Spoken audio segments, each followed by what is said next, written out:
Good evening. Today I have the lovely Martin back with me. Hi, Martin. Would you like to introduce yourself and tell us a little bit about yourself? Yeah, hi Donna. Name's Martin Tracey, author based in Birmingham. Not sure you can label the books that I do, but if you had to put a label to them, I'd probably say they're dark fiction. They have elements of things like the occult, crime, bit of a mixed bag really, cults as well as the occult, some ghost stories in there. But I try and make them thrillers and page turners. That's what I try to achieve. So, yeah, that's me. And last time we spoke, I hadn't read any of your books, and now I have read two. Vastly different books, but although technically a series. Yeah. So yeah, now I know a little bit more about you. I can ask more detailed questions. Yes, you can. Yes. So when you say vastly different, did you mean the two books were different, even though they're in the series? Yeah. So Mind Gorilla first, and then Club 27. It is, yeah. I can never remember which way around it is. It's Mind Gorilla first, yeah. Yeah. And they're the Judd Stone series, although I realised when I'd done my blog tour post that it changed it to Judy. I was like, oh crap. But it's like pre-done, so I couldn't change it, so I was like, I'll sort it. I'm sure people will know. I'm sure.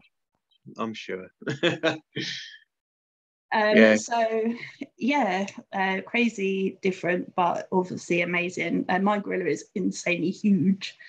It is. It's a bit of a tome, isn't it? So the idea was that we spoke off camera, and I says, like, you know, when I was first started really getting into reading, apart from Enid Blyton when I was a little boy, but in my teenage years and that, it was Stephen King, and you know, he'd wrote The Stand, and then you saw the big J.R.R. Tolkien books and that. So it was meant to be an epic, a foundation of just bang. Obviously, the content's different to the books I've mentioned, but in terms of size and the sprawlingness of it, and also, as a slight tangent, my books are quite, I don't know if you get this impression, certainly how I write, they're quite visual. So it's like almost a film. And so I'm very inspired by Quentin Tarantino, for example, and Pulp Fiction, where all them different things happen in an epic film, and they connect at the end. That's what I tried to do with Mind Gorilla. But as it happens, even though I'd done this big tome, a lot of people started to review it and started to say, I want to read more about Judd Stone. And he weren't even meant to be the central character. It was William Chamberlain, who's like his psychic, but he's not his psychic. He's actually the main policeman in it, because he's the DCI and like the mentor of Judd. And he's got multiple sclerosis. And but as his multiple sclerosis gets worse and his health deteriorates, his powers of telekinesis get stronger. So I thought that was a nice little sort of an writing context to do. And Judd was meant to be the sidekick, but everyone tended to like Judd and asked for the series, so a series was born. It was never intended, but as it is now, I'm on the 4th Judd Stone book as we speak. And why did you choose to write a character with MS? Yeah, that's a really good question. So before Mind Gorilla, my first book I ever wrote is a standalone, and it's Beneath the Floodlights, which is about vampires and footballers. And in that, there's a guy with Tourette syndrome. So I can't consciously say why I've done it, but I just felt like I wanted to put characters, real people characters, you know. And at the end of the day, I've got an illness, or what would you call it? A condition, would I say, where my body doesn't produce potassium. So I nearly died at the age of 14, and I have to put potassium in my body every day. So, you know, I know that it's a real thing that people have different conditions, you know, we're all made different ways. So I just wanted to kind of do a character or characters that looked at illnesses and disabilities and that, you know, because you know that platform is needed as much as anyone, I felt. And it's just something about the multiple sclerosis. I had been actually exposed through one of my previous jobs, where I'd come across people who had suffered multiple sclerosis, and I found it quite, their stories were quite inspirational in themselves, the people who suffered from it, and you know, had to live with it basically. But it's just this concept of, I understood as I researched multiple sclerosis that, you know, it can affect messages for the brain. So I thought, well, how could that work in a fictional context? And it was just that thought of telekinesis, with the messages not working so well to move limbs, but somehow it could happen where he already had powers of telekinesis and that was able to get stronger in reverse. It just seemed something that, yeah, I could write around that. So yeah, that was it really. I think it made him an interesting character. But as I say, it was Judd that everyone connected with a little bit more.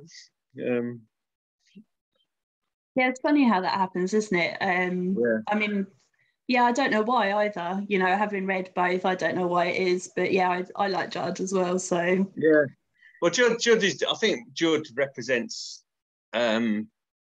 He's flawed, isn't he, Judd? I mean, he's a bad boy, but he's got a heart of gold, and I think because he makes mistakes, I think in retrospect now, it wasn't necessarily in Mind Gorilla, because as I said, William, the guy with MS with telekinesis, was the main character, and Judd was just like his foil in the, you know, you could bounce two characters off one another because they're quite different in terms of in their personalities. I think people can relate to Judd because he makes some mistakes, but he means well. I think we can all identify with that, because sometimes we've all made mistakes in life. But actually, my intentions were good. I meant well, you know, and but he does things by the extreme, doesn't he? You know, his mistakes are quite colossal. And by the same token, that he can, he's got no scruples about killing someone if in his perception they deserved it.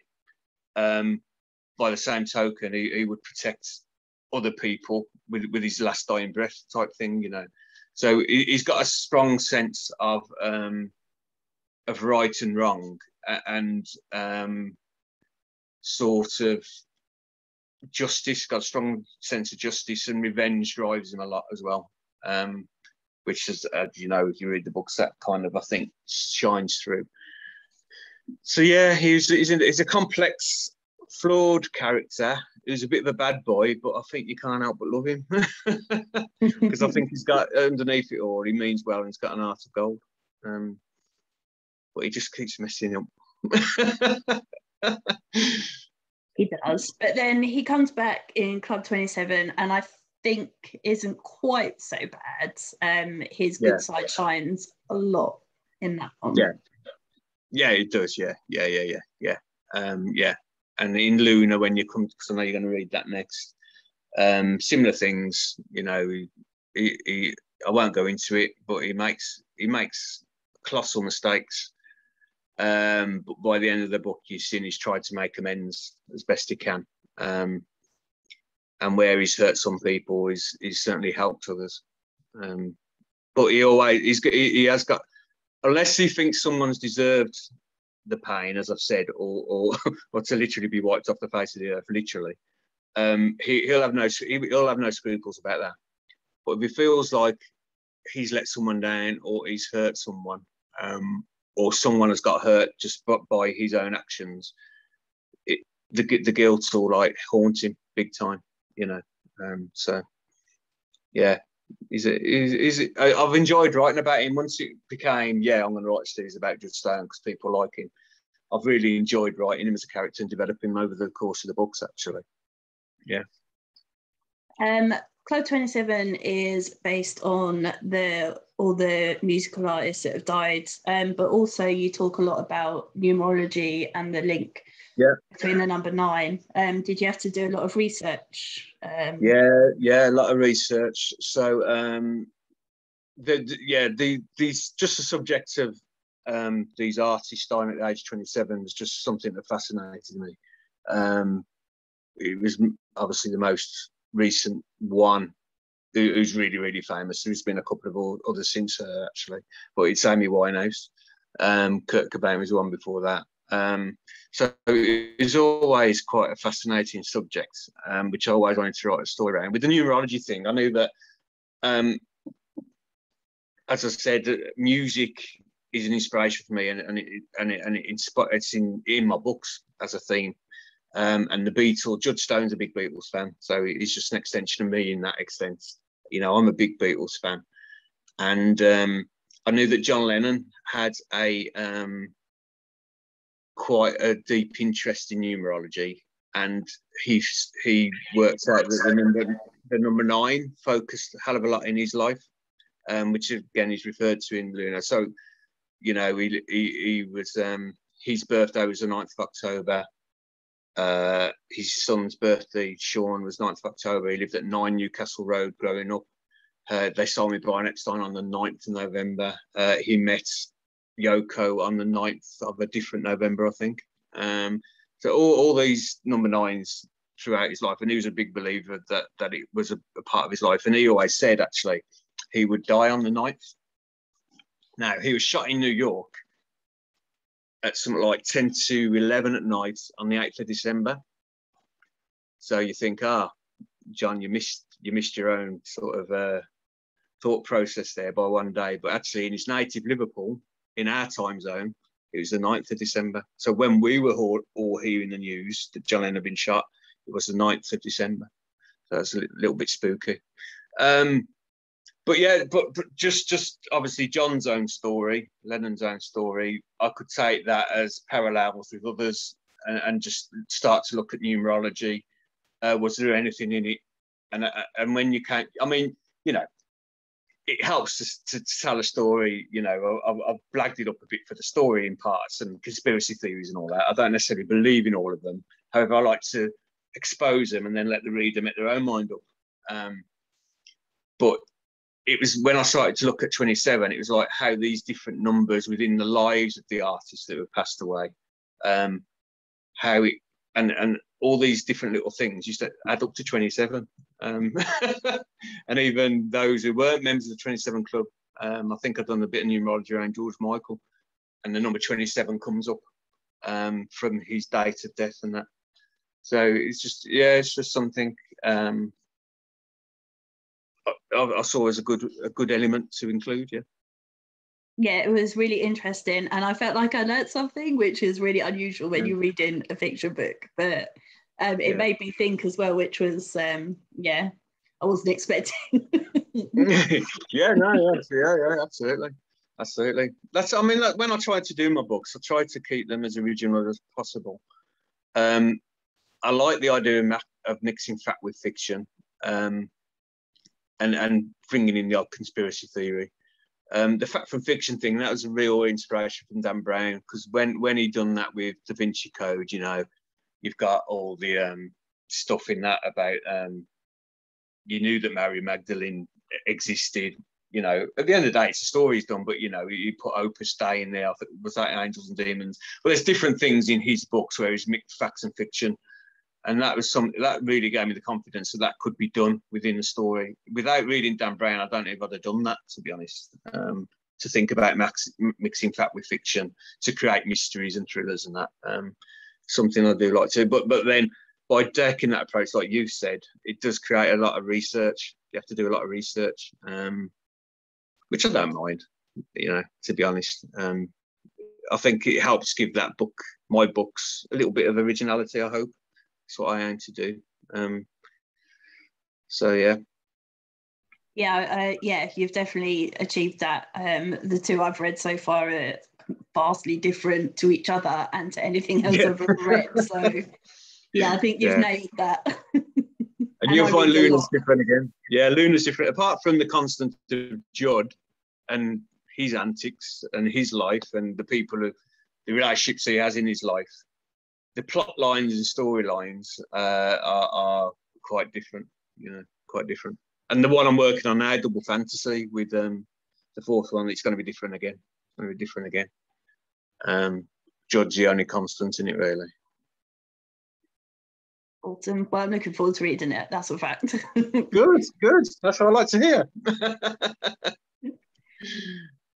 If you were to be a character in any of the books you've written so far, which book would you choose? Yeah. Oh, wow. What a good question. An obvious answer would be Judd, but I don't want to go around killing people, even if he thinks it's justified. It's something I can't ever think of me killing someone, murdering someone, even if they've deserved it. So I can't say Judd. Plus, he messes up too much, doesn't he? As much as we love him. So I think it would be either from Things They'll Never See, which is about a rock star from the 80s that goes into the 90s. After leaving his band, his solo career is not going so good. He buys a haunted house in the Peak District and gets some inspiration. Just the fact that he has been a bona fide pop star. I probably want to be him, Jake Zenner, or alternatively, Johnny Knox, who is the captain of Kingsbar United in Beneath the Floodlights. He's a footballer, obviously. And he's not one of the vampire footballers. So he's one of the original footballers who actually, without trying to give too many spoilers away, people are going to read Beneath the Floodlights. He has to have some challenging times with the vampires. So yeah, Johnny Knox or Jake Zenner. That'd be my characters, yeah. What's been the most difficult scene you've had to write so far, and what's been the most fun? Really good questions again. Most difficult scene. I mean, difficult scenes, if I can say that, is, when you're writing about a character who's got multiple sclerosis, you want to do it justice and hope that it's not you're not writing it that could hopefully not cause offence. Certainly not my intention. And fortunately, funny enough, the very first review I got on Manga was from a reader who has got multiple sclerosis, and they told me that I'd got it bang on. So that was so pleasing to hear. Because it's a risky subject if you get it wrong. You know what I mean? Well, I didn't want to shy away from the character because I thought it was a good character, and it made that character human as well. So other scenes, you always worry about, the old sex scene. That are you going too far? Are you going too? I don't write J.K. Rowling. She doesn't write them sort of stuff either, does she? E.L. James, 50 Shades and that. I'm not that sort of writer. That's for other people to do, and other people do it very well. But I think I'll be blushing because my mum still reads my books. So, but obviously, that they're true to life stories. So sometimes these sort of scenes are in my books if I think it fits the narrative. But I don't find them difficult, to be honest. And I don't get too erotic because of the obviousness. That they're not them type of books. That, as I said, that's for the people to do. The most fun scene. Oh, there's quite a few, but there is a good one. Some of the ones I'm writing now in Double Fantasy are good because it's about. It starts off with Judd going to an 80s tribute festival, so they have a good laugh there, and it's set in Liverpool, which, talk about the Beatles, one of my favourite cities outside of Birmingham, and Stoke-on-Trent, obviously. And Luton. But I think what was a really good scene, and I've read this live at readings and things to people, in Beneath the Floodlights, the footballers, they go into a battle with the vampires. And it's inspired from Dusk Till Dawn. I mentioned Quentin Tarantino earlier. that sort of big fight where there's no holds barred, and they've got a priest blessing tap water to turn into holy water. They're getting garlic, you know, all them cliches of how do you fight vampires and that. Because The Lost Boys, that was another film I loved. So I think that was the most fun scene. And although like it's you know, there's some bad stuff going on within that scene, there is humour within it. And the test is always, if you read it live, how do the audience react? And fortunately, every time I've read it live, people have laughed at the right time. So yeah, I think that's got to be the most fun scene, definitely. Yeah. If you were to team Judd up with any other fictional detective, who would you like to team him up with? Oh, what a good question. Fictional detective. I think I'd have to say Roy Grace from Peter James series. They're different characters in a big way, and I don't know how they get on. But I like Peter James as an author, and I like the Roy Grace series. So I think it'd have to be him, or potentially someone from Patricia. I can't remember the name of the detective, but I think Patricia Cornwell. You may know this. Did she create a female detective? Right. Yeah. I think. Yeah. I think that actually, I'll probably, although I like the Roy Grace series and Peter James and that, in terms of the chemistry between Judd and the Scarpetta, is it? Yeah. I think that would work better. Yeah, that'd be good, actually. Ooh, I think I should give Patricia a call. Yeah, I need to read this, actually. Like, now you said it, I need to read this now. Yeah. That's awesome. Yeah, I read some of it but it's quite a while back when I read that Patricia Cornwell. But yeah, I enjoyed it. So yeah, that'd be a good one. That'd be a very good one, actually. Yeah, I'll give her a call, because, like, you know, I've obviously got a number in my phone. Of course, absolutely, yeah. Yeah, that'd be a good one. Yeah. Yeah, oh, that would be awesome. Yeah. Anyway, I need to not to keep thinking about that, because I'm just like, oh. Do you have any fears or phobias? Would you write about them, or have you written about them? I would write about them. A little bit. In Club 27, when there's a plane crash in the Grand Canyon.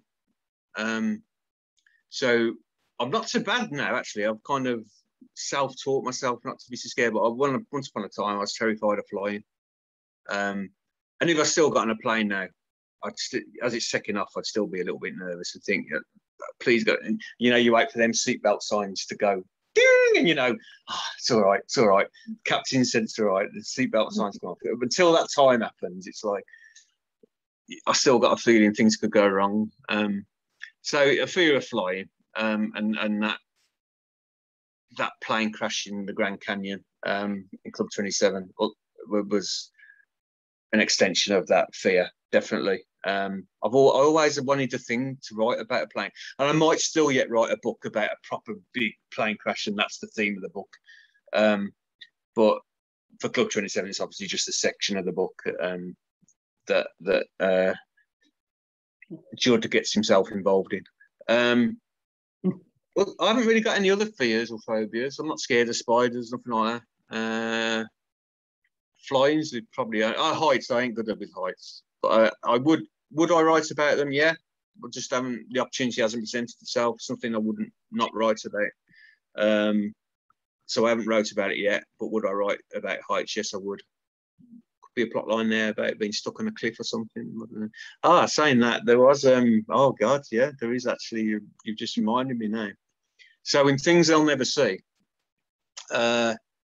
he goes up a Peak District mountain, Jake Zenner does, and he gets stuck. And the actual original title of that book was Divine Inspiration. And it became Things They'll Never See. But one of the reasons between that was because he gets inspiration, and he asks the question, is it divine or not? But I felt I had some divine intervention potentially when I myself, so Jake climbs up a mountain, he gets stuck, and he thinks about moving on, and a cloud comes and engulfs him, and it stops him falling and going. You know, it's kind of prevents his movement. And the same thing happened to me. I climbed Mount Brandon in Kerry. I split up from the guys. I'd had enough climbing, and I said, I'm going to go this way. And we looked at the map. There was a wall on the map, and it says, just follow the wall, and we'll meet you at the other end. And my three mates went up the mountain a bit more, and I took this way, and the wall disappeared. There was no sort of real clear footage and you know, even goats were hanging on like this all the way up this mountain. And I got to a point where I thought, I'm stuck here. What do I do? And I decided that there and then I was going to just go for it. I said, I'm going to go for it. I'm just going to try and grab onto the grass. It would have been a very silly thing to do, and just hold the grass and try and get around the other side. And a cloud come, and it stopped me doing it. And then when the cloud had cleared, my three mates were above me, and they helped me get up. So that is a true inspiration that is in Things I'll Never See. That's a kind of a reflection of the true story in Things I'll Never See. Yeah. Wow, that's really cool. Spooky. Yeah. It's probably just coincidence the cloud come at the right time, but I like to think that something was looking after me, you know what I mean? Yeah. And the helicopter crash in Club 27, like my heart sunk. And then it's also one of my favourite moments as well with the microphone, which obviously I won't say, but I loved that. I thought that was cool. I was like, yeah. Yeah, good. Yeah, and I remember it stuck with me. So yeah, I loved that. It was cool. And now I've completely forgotten what I was going to ask you. What was I going to ask you? I don't know. Can you hear my dog barking? I can. Is he missing you? Never worked with children and animals, I say. Yeah. If you were able to spend a day with any author, dead or alive, who would you like to spend a day with? Ooh, dead or alive author. Bram Stoker would be good, wouldn't he? I'd like to, because to be fair, he kicked it all off with Dracula. Because, you know, I've been inspired, Tarantino's been inspired, the ones who've done The Last Boys to do vampire. There's been vampires, stories, novels, films, but he really sort of set the touch paper alight with Dracula, you know. So I think, yeah, I'd like to talk to him to understand. I know he based it on Vlad the Impaler, who was a real person in many a century ago. But that was obviously a really kind of original idea he had, and perfectly timed because it was of the age of the Gothic and everything, wasn't it? So yeah, I'd like to have a chat with him around Dracula. Yeah, that's probably Bram. It'd have to be Bram. I'd like to obviously meet Peter James and talk to him. With he's quite similar to me as well. I'm not putting myself on a pedestal. I think he's a fantastic writer, but he writes about crime, and I know he puts elements of the supernatural in a lot of his work. So that that's something I'd like to swap notes on, I guess, with Peter James. That'd be good. Yeah, I'm trying to get him for an interview actually, but I guess he's a busy guy. Yeah, he's a busy guy. Yeah, he's a very successful guy, isn't he? So, but he did. I messaged him once. I can't remember what it was over Twitter. I tweeted him, and you know, like on Twitter, unless someone follows you, they can't DM you. And I think I gave him some praise, obviously. And he followed me back for something like 10 seconds just so he could inbox me and say thank you. And then he stopped following me again. But it was like, ooh, that's good. That was a good thing to do. So, yeah, interesting. I had Mark Bellingham wish me a happy birthday on Twitter, and That's good. That was awesome. Yeah. I've had Keely Hawes like my tweets, but she's never responded or spoke to me.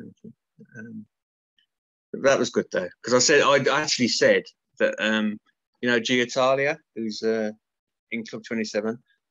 I actually said I tweeted Keely Hawes. I said, if anyone could play Gia Talia in a film, I think it should be Keely Hawes. Not expecting nothing from it, and she liked it. I was like, yeah, back of the net there. Maybe one day, you never know. Never know. Yeah. Yeah, Club 27 will make a wicked film, actually. Yeah, I think so. I mean, it's easy for me to say, isn't it? But thank you. You've said it, so it must be true. Yeah, I think. Yeah, I mean, like one of the first things you said was your books are visual, which they are. So it really would, you know, it really would make a good film because you can picture it at every point. Like it is. So yeah. Yeah, I'd love to see that as a film, actually. I'd totally watch it because I love the book. So would I. So would I. Here's a question for you then. Who would you see playing Judd Stone in a film? Yeah. On the spot?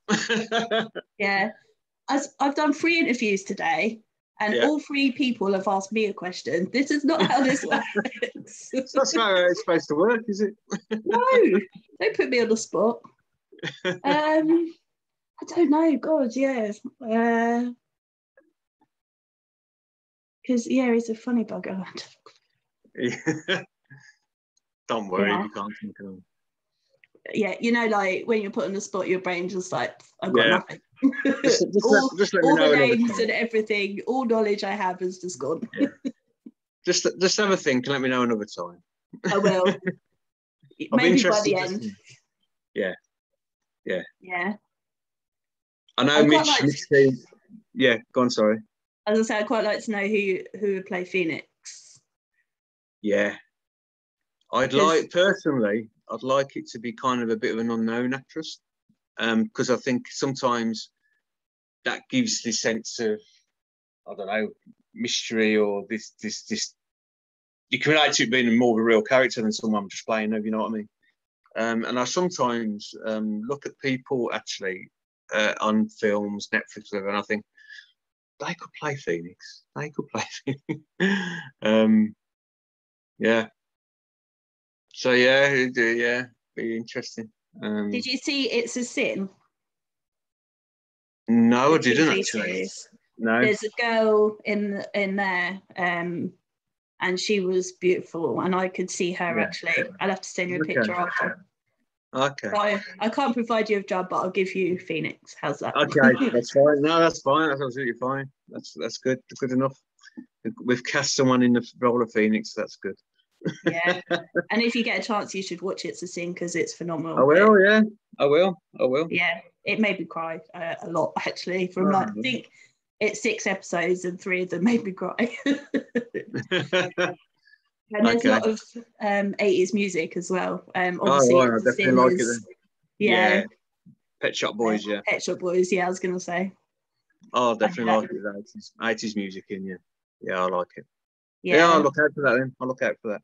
Yeah, I watched it, I don't know, during lockdown, and it still stuck with me. It had that much of an impact, which very rare for TV. So, yes. Yeah. Okay, brilliant. Yeah. Getting distracted again. Got distracted earlier talking about music and stuff as well with John Nichol. We started off talking about Blondie and we went all over the place. Okay, yeah. So Debbie Harry was good though. Debbie Harry was good. Well, still is good. Yeah, oh, absolutely. Well, I asked him, so I will ask you who your first celebrity crush was, which is how we got onto that conversation. My probably first one, because I got an older sister and a child of the 70s growing up, to be honest.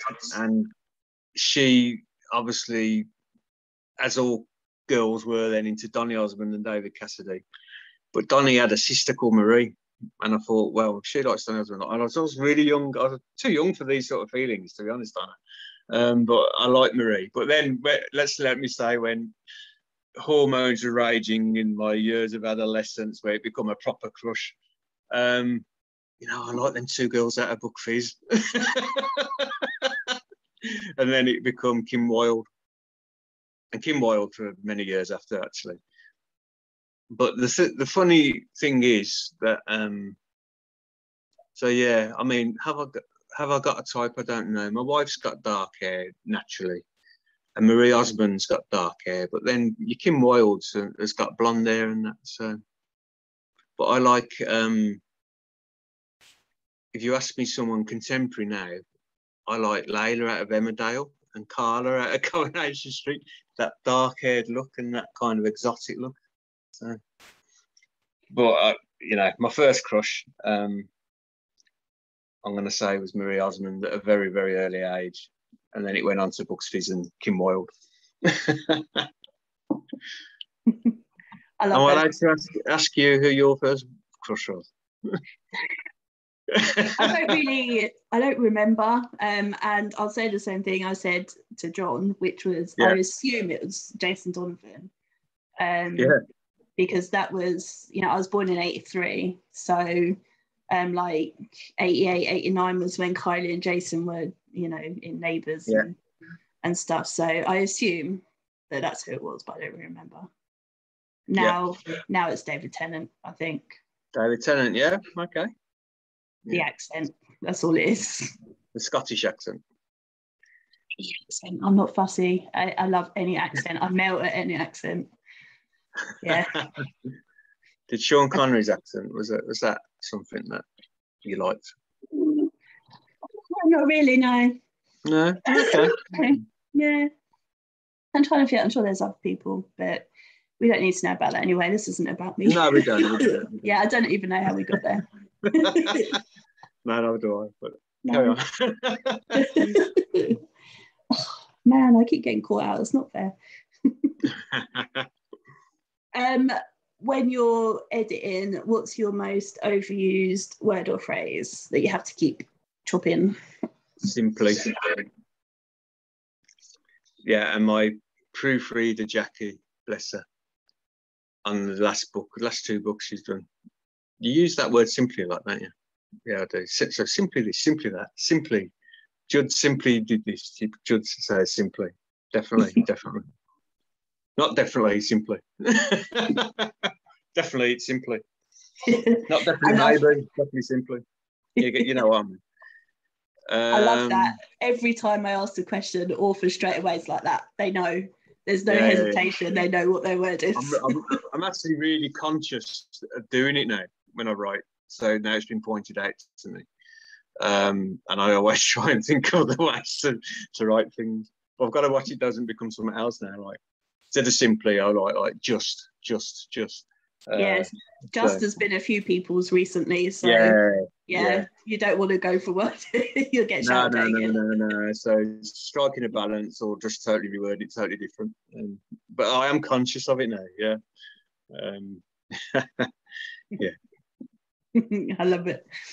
If you're able to travel to any period of time, forward or back, where would you go? I've got to say the 60s, and so I could live the Beatles because I've had to do it all post Beatles really. So I did enjoy the 80s. I lived through the 80s, so I'd like to go back for a day and just experience it again because I did like the 80s. But yeah, a period I've never actually lived through. Although I did live in 2 years in the 60s, so that gives away my age. But to actually live through the 60s and live through the Beatles phenomena and mania, yeah, definitely have a bit of that. Yeah, it's funny how many people, I mean, you know, some people want to go back to history, but a lot of people want to go back to a time of music that they were too young to experience, which is exactly what I would do. Yeah. I mean, there's times I've often thought I'd love to go back just for a day and different, like back to the Victorian days, just for a day to watch it all and even see how things were not good. Like, and it sounds really weird. Like, I'd just like to experience their lack of sanitation and how the streets were and that, and just see how filthy everything was. But there'd be something in that to see, you know what I mean? You see that piece of history. or even all the way back to medieval days, and walking around Warwick Castle or something back in the day. I'd want to be invisible. That's the other thing. I'd want to be invisible and people not see me. So there's lots of places I'd like to just go back for a day, but not permanently. Not permanently. No. No, yeah, especially like no medicine, no anaesthetic and stuff. Yeah. No, thank you. No, thank you. No, absolutely not. Yeah. And I was just trying to think what the beer would taste like back then as well. Probably not very good. Probably be strong though. It wouldn't be watered down, would it? Yeah. I think people, am I right in thinking that they actually drank a lot of beer because the water was so filthy? So instead of drinking water, people actually drank beer a lot, and that doesn't sound too bad now, actually.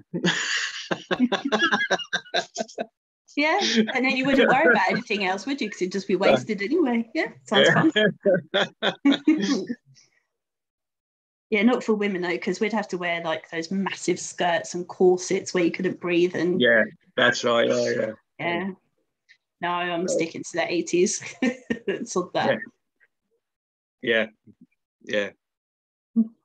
Big hair and big clothes in the 80s though. But at least they were clean. Yeah, exactly. And you don't have to wear tight corsets and like 100 layers of skirt and stuff. No. Yeah, give me the leg warmers and the perms and stuff. That's fine. I can totally deal with that. Leg warmers, yeah, remember them? Yeah. Used to just cut sleeves off old jumpers and use them.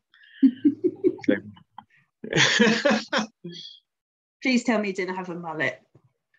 Well, yeah, I did. A little bit. My hair, believe it or not, was naturally curly. And so where everyone's getting a hair perm, mine actually was looks perms. But to be honest, there was a period of time I grew it long at the back. But in the main, I had it like big and long on top and then shaved around the sides and back. So it was never like a proper Chris Waddle, if you remember him, who played. Pat Sharp, the DJ. Remember him? Pat Sharp. He was a bad mullet. Sorry, Pat, if you ever watched this.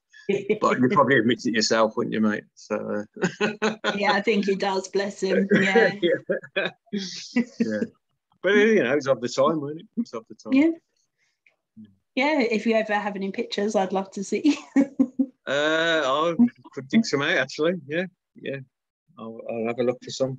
That would be interesting. We should do that at Tales on Trent.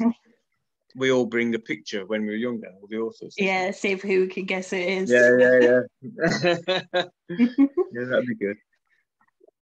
And I suppose we should mention the signing event in Birmingham as you're in charge of. Yeah, in charge. Like that.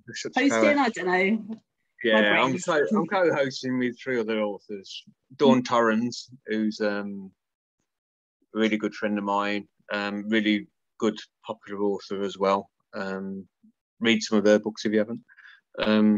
Lee Benson, Andrew Sharp, again, both authors.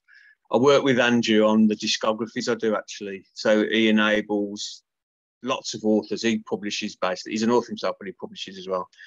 And he's enabled lots of these discographies, which basically you do a compiler's note, you write a short biography of the artist, and you compile with the cover artwork all the tracks they've done, all the albums.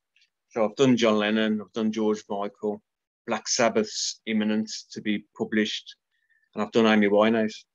So they're good, but I've gone off on a tangent now. So they have mine and Andrew's name on. They're available on Amazon. But yeah, so the signing is with me, Andrew, Lee, and Dawn are hosting it. We call ourselves Author City as a collective. But it's at the Council House in Birmingham, which is a beautiful old building. Really, really state of the art. It really is. You've got to go and see it to believe it. It's in Victoria Square. So those who ever come to Birmingham for the Christmas German market, a lot of it winds around the council house, so that might help you be familiar with it. There's going to be about 70 authors from all over the world, actually, available there. Meet them, greet them. It's only £5 a ticket, which is really cheap compared to some other events, but that doesn't mean the quality is compromised. You're going to meet good quality authors. You're going to be able to chat to them, purchase their books should you wish to, sign copies, that is.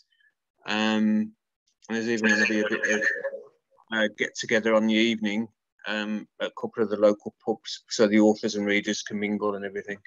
So a really good day out in Birmingham, which I don't think you can have a bad day out in Birmingham or an evening out in Birmingham. So yeah, and it's coinciding with the Commonwealth Games coming to Birmingham. So 16th of July 2022 is the date, so get it in your diaries, folks. And you're well to meet me, and I think you're coming, Donna. You're a sponsor, actually, official sponsor for the event. So yeah, if you want to meet official sponsor Donna of the Birmingham 2022 author reader event, then you need to come and meet Donna, and you can meet me as not as such a glamorous thing. But you're the boss, so everyone will want to meet you. Yeah, well, we'll see. I'm just glad I mean, I've done a few of these events before, in York, Edinburgh, Stoke before, Peterborough, everywhere, and they're just Liverpool, Manchester. God, I've done loads. And I really enjoyed it. I really enjoyed them so much, and the networking and meeting other authors and readers, that I thought it was a bit of a no-brainer. Let's put one on in Birmingham, you know. So that's how it come about.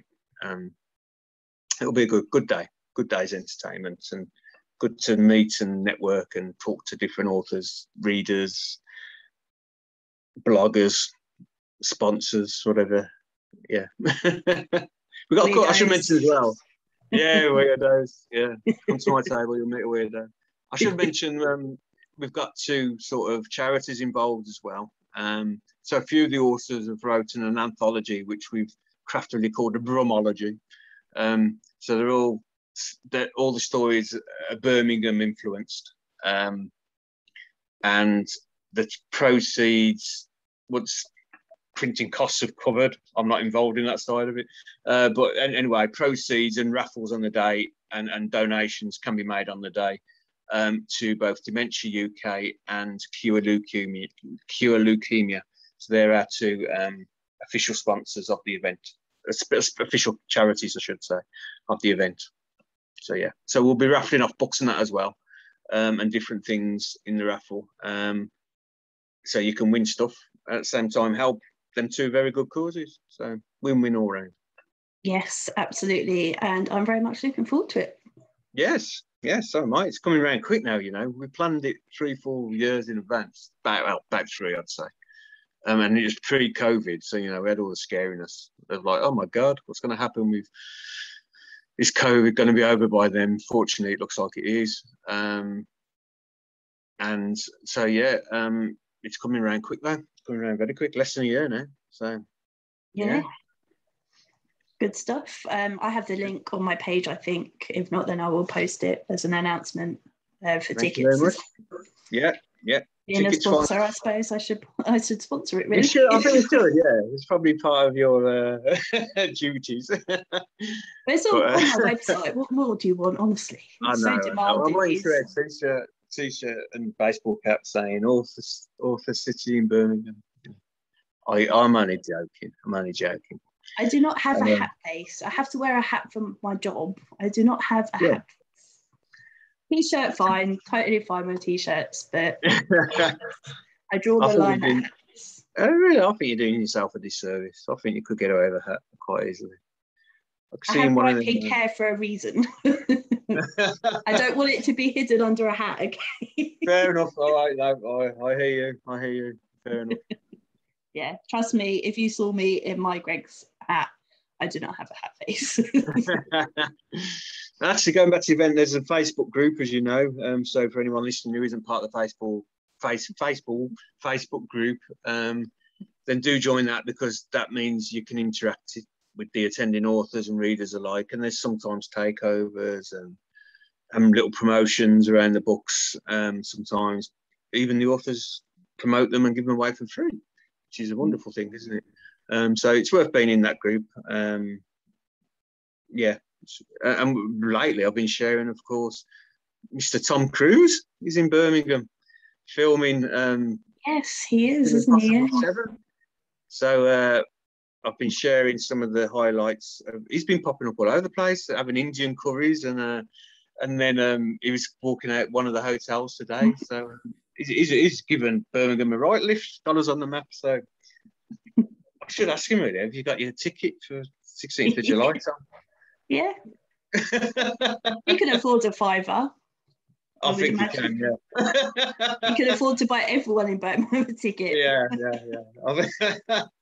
Yeah. So no, that's good. It's good that he's been filming that in Grand Central. That's really good for the city, I think. So yeah, all good stuff. Yeah, see, that stuff doesn't happen in Luton. People would try and film and get stabbed or shot, and then that would be it. Wasn't Eric Morecambe from Luton? He was a Luton fan. Was he from Luton originally? I know. No. I know he took the name Morecambe from the town Morecambe. But wasn't he on the board at Luton or something? Yes, and he's still, there's the Eric Morecambe suite at Kenilworth Road. Oh, okay. There you go. I know there's a connection somewhere. Yeah, but he's not really, that's his only link, I think. We have Stacey Dooley and Paul Simon, no, someone else. My mum tells me all the time and I keep forgetting, but yeah, there's like 2 people that are famous from Luton. That's it. So although I'm a Birmingham, Paul Young, that's it. Oh, is he really? Right. Okay. I believe so. Yeah. So although I'm from Birmingham, just up the road is Wolverhampton, and you probably noticed that I've got my Wolves top on. So Brummies would say that I shouldn't support Wolverhampton, but I do. So hey ho. So I'm a proud Brum and a proud Wolves fan, both of them. But we have Robert Plant from Led Zeppelin, and he's actually on the board. And I've actually seen Mr. Plant down the Wolves, actually down in the ground, in the stadium, in the stand. And he's always says hello, and that is a nice. He doesn't say hello because he recognises me. It's because I'm going Planty, and he goes hello, mate. So he's a really down to earth kind of guy.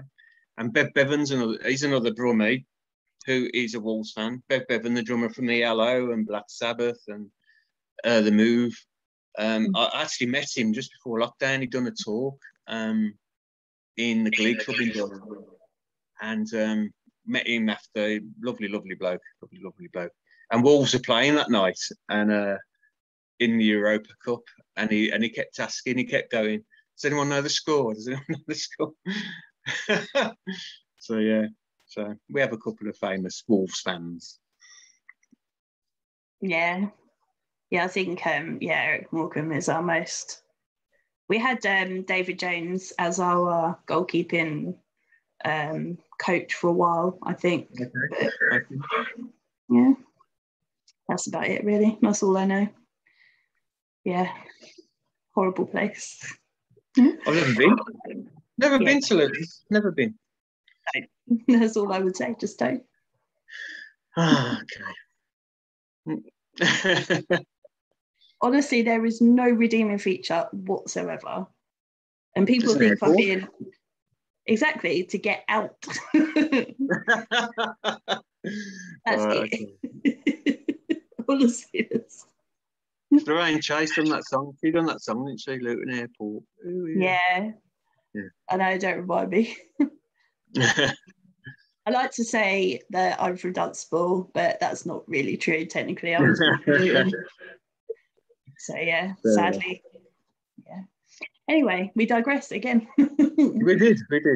Yeah, but you will be pleased to know that I have no more questions for you, unless you think there's anything I haven't asked you. That would you? No, I think you've asked me a lot of thought-provoking questions. So thank you for that. Always happy to chat to you, Donna. You know that, and people to listen. That's all good. I suppose I should just come out with the inevitables, like all authors do at the end of the meeting.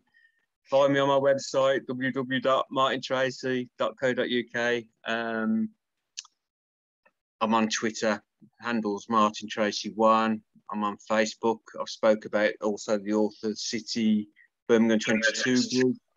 So always open door metaphorically for people to contact me and interact. Absolutely love to hear from readers, authors, people alike, like-minded people. So it's all good. We need to keep ourselves connected, I think, especially with what's happened over the last year or so. So it is valuable. Social media, in that respect, has been a valuable thing, and doing Zoom meetings and all that kind of stuff keep us connected. So no, nothing more than that. Than other, if you ever, and my books are available on my website, also on my Amazon author page. But if you wanted to just ask me something about books, people can just contact me through the social media platforms, and I'll be more than happy to have a chinwag about things. So yeah, and thank you for your time, Donna. You've devoted a lot. You've devoted a lot of your time to me tonight, so I do thank you. I have, and it's been a pleasure every minute. Brilliant. So thank you very much then.